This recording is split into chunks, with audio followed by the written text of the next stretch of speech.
So let's get into contractions.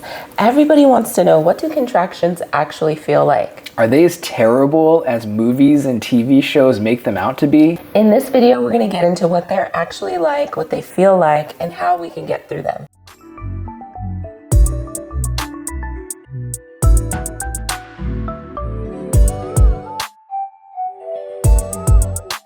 Hi guys, welcome back to our channel. I'm Jackie, this is Steven, and we are here once again to teach you guys more about the labor process. This is the third part of our video series on labor, and we're really excited to be here. We are family practitioners. We have been practicing for over 25 years between both of us, and we're also childbirth educators. We've been doing that for almost a decade, and we love teaching first-time parents or parents that are looking for a better experience how to be prepared and confident entering their birth process. If you are new to this video series, make sure you check out the previous videos here, and we're going to talk about contractions. Let's get into it. Contractions, what are they? So contractions are what they sound like. So contracting a muscle is what we use that word for, and the uterus is the thing in the body that is contracting. And that's basically what's happening as labor progresses. They are tightening just like a muscle would, and then they relax. And that's all that's going on. So that muscle is contracting and relaxing. And it's crazy to think that it's just that simple, you know, like it's a very large muscle because our uterus expands. It's very big. To accommodate a fully grown baby. Watermelon size. And all that energy is going into those muscles, every single contraction, to be able to flex and to relax. Yeah. And so we love to kind of share that, you know, so students understand it's like any other muscle in our body, but it is doing a lot of work for short periods of time. And we'll get into that. But we also think about contractions like waves. Yes. And I think it's a beautiful way to think about it because we all know that the ocean, it is beautiful, but it's also extremely powerful. Yes, for sure. And that is how our uterus works. It's amazing. It's the only muscle in the body that can do what it does. But when it is in full force, it is very powerful. And so we have to work with that. And the sensations and the feelings that it comes with are different, you know, woman to woman. But there are some general, I would say, similarities. So everybody always asks, like, what do contractions feel like? What should we expect? Yeah. So I'll let you go first, how you would explain. They are waves of contractions that are coming in at a certain frequency. Usually they're kind of short at first, and they might be like 30 seconds or 45 seconds. And then over time, and it's usually the course of hours, that it goes to 60 seconds or 90 seconds, maybe even a couple that are like 2 minutes long even. But they're always confined to a certain amount of time. And they also get stronger over time too. And they are more intense and more powerful. And it's like the waves getting bigger and stronger and longer. And then they happen with more frequency too. So at first, when you start labor, they can be like 10, 15 minutes apart. And then they start getting closer together, like 7, 8 minutes apart. And then when you're really in the thick of really strong contractions that are lasting a long time, they can be 2, 3 minutes apart. Right. Where it feels like they're one on top of the other. And the timing of it, the pattern of it goes hand in hand with the sensations, because I would explain the beginning sensations are really similar to period cramps. And for women who, you know, have had really terrible period cramps, it might not even be as bad as that. But you can breathe through it, you can talk through it, and then as things go on, it starts to get more intense, like you said. So those sensations, they kind of switch. It will start to move lower in the pelvis, and you'll feel it like your hips. You'll start to feel some tension, maybe a little bit of straining, pulling, tightening throughout. When you hit transition though, that's when everything is happening all at once. Yeah. So you will feel sensations as far as the contractions on top of physical just sensations. Like you might feel really hot, really cold. You might start to feel really nauseous. You could even throw up. It gets really intense because that's the most intense part of labor. But overall, I mean, when it's early labor in the beginning with those period cramps, it's definitely manageable without much because that's usually when we're going to be nesting and kind of doing stuff anyway. And you can just feel the contraction it's like if you were having those Braxton Hicks contractions that we talked about in the other video, you can get through those and you can still do all of your daily tasks. Yeah, and I think it's really important to mention between contractions, there's nothing going on. So, and that's a blessing, because if it was continuous, that would be crazy. Yeah. But the fact that it's like little spurts of work, your body is able to really get used to it over time. So the next question is, how do they start? How do they build? How does it result in having the baby? Yeah, it's a great question. So there's hormones in our bodies, and women have hormones that specifically trigger the uterus to contract and for labor to progress. And that hormone is the bonding hormone, oxytocin. It's a great hormone. It really is incredible at so many things, but one of the most incredible is getting labor to start and getting labor to continue. And we know that it's a powerful hormone because we use a synthetic version of it called Pitocin, or vitamin P, like OBs like to call it, and OB floor nurses like to call it. And it is the synthetic version of oxytocin that they use to induce women or to help labor to progress, like to make the uterus contract artificially. So we know that oxytocin is the hormone, and the synthetic version, Pitocin, is what we can give through an IV to kind of simulate oxytocin released in the body.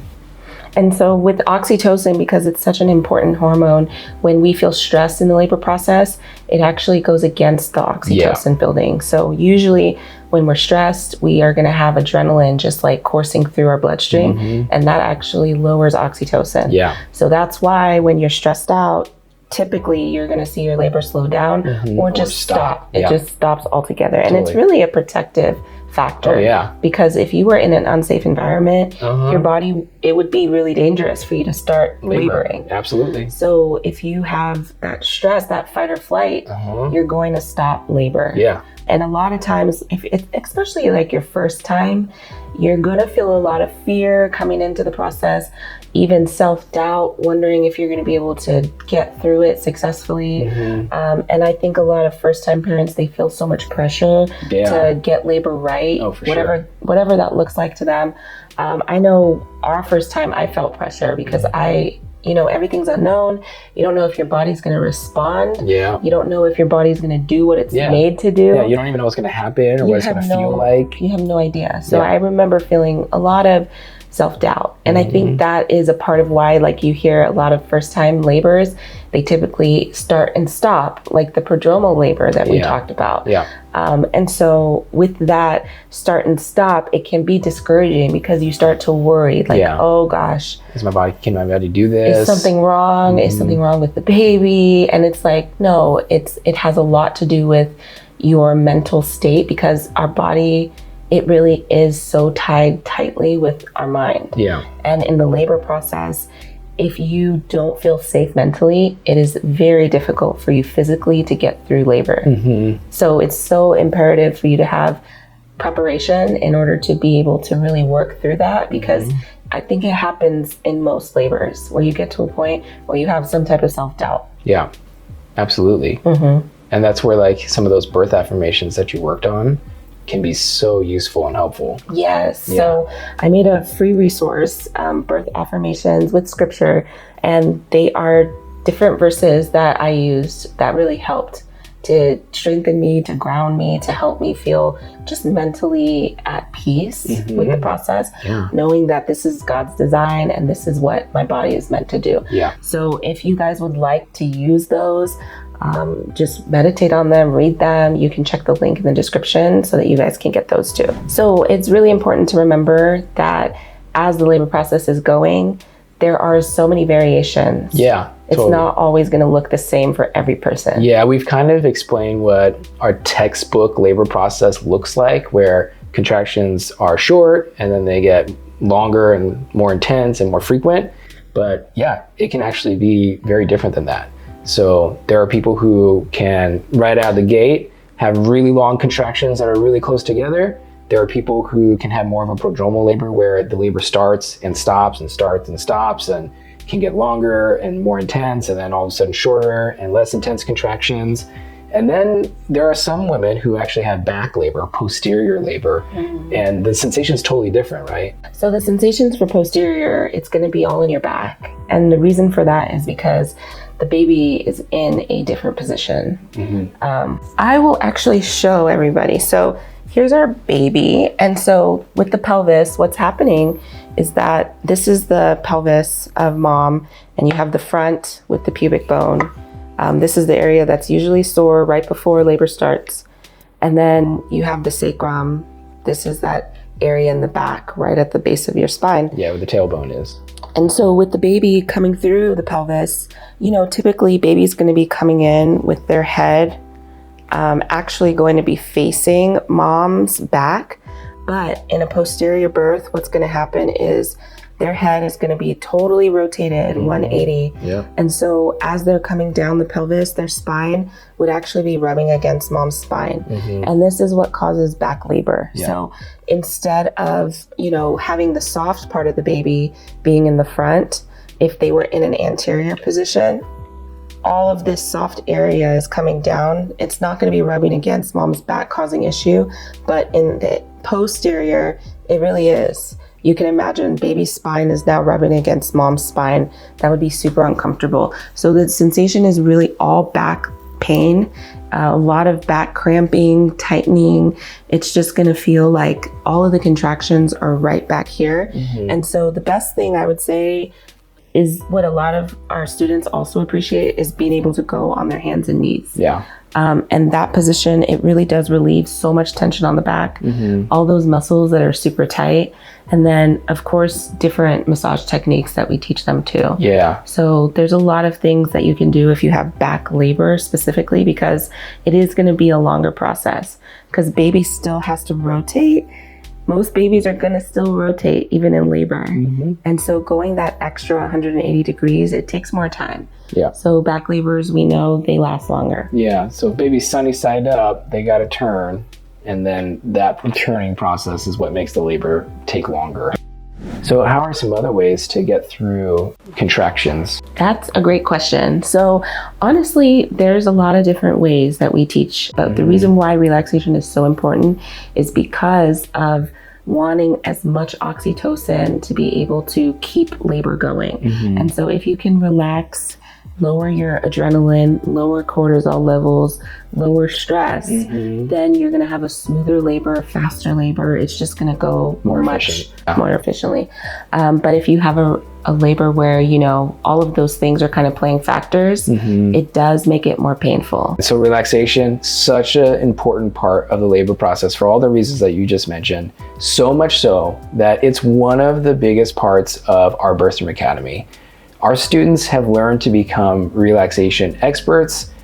Our dads, our partners, they can help moms relax through each contraction, making the labor as efficient as possible and helping moms to feel confident that they're going to get through the process, knowing they've got a partner who's trained and ready to go when labor starts. Everyone's labor is different, but being prepared makes all the difference.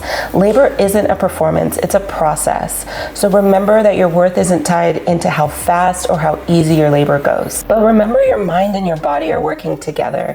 And so confidence changes everything. If you're interested in building confidence and getting prepared for your labor process, join us in our Birthroom Academy where we will take you guys from doubt to confidence. Like and subscribe and leave a comment what questions you have about contractions or what contractions were like for you. It'd be great to hear from you guys. We'll see you guys in the next video.